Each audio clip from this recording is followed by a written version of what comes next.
L'inscription des coteaux, maisons et caves de Champagne au patrimoine mondial nous engage tous.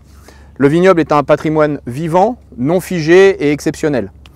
La préservation de ce patrimoine, les conséquences du changement climatique sont autant de facteurs incontournables qui nécessitent d'agir.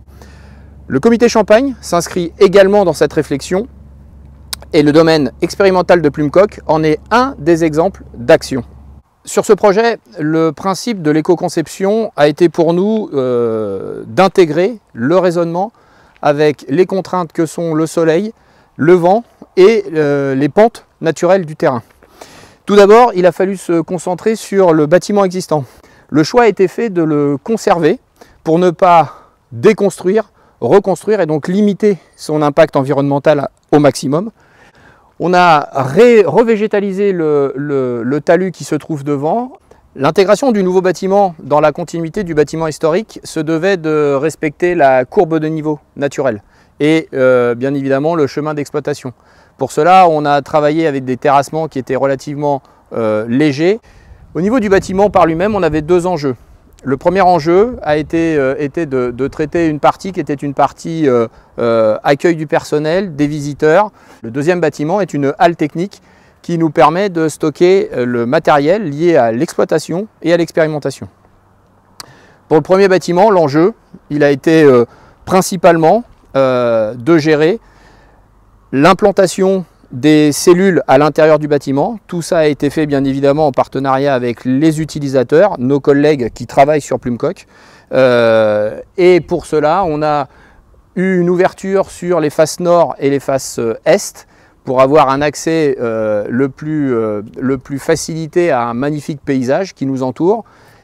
L'efficacité en termes d'isolation, en termes d'efficience sur les matériels utilisés, chauffage, éclairage, nous permet d'avoir une empreinte électrique la plus faible possible, une empreinte énergétique la plus faible possible, compensée par 200 mètres carrés de panneaux photovoltaïques qui produisent tous les ans largement de quoi être en autonomie.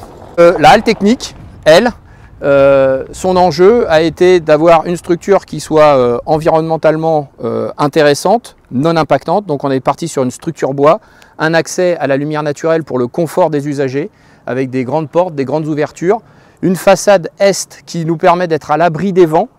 On a choisi du bardage bois pour les parties supérieures et les parties inférieures ont été traitées avec des enduits ayant des pigmentations similaires à des produits et des matériaux locaux qui permettent une intégration architecturale. Nous avons pour les toitures, les autres toitures, un stockage de 40 m3 de l'eau pluviale qui nous permet de réutiliser cette eau.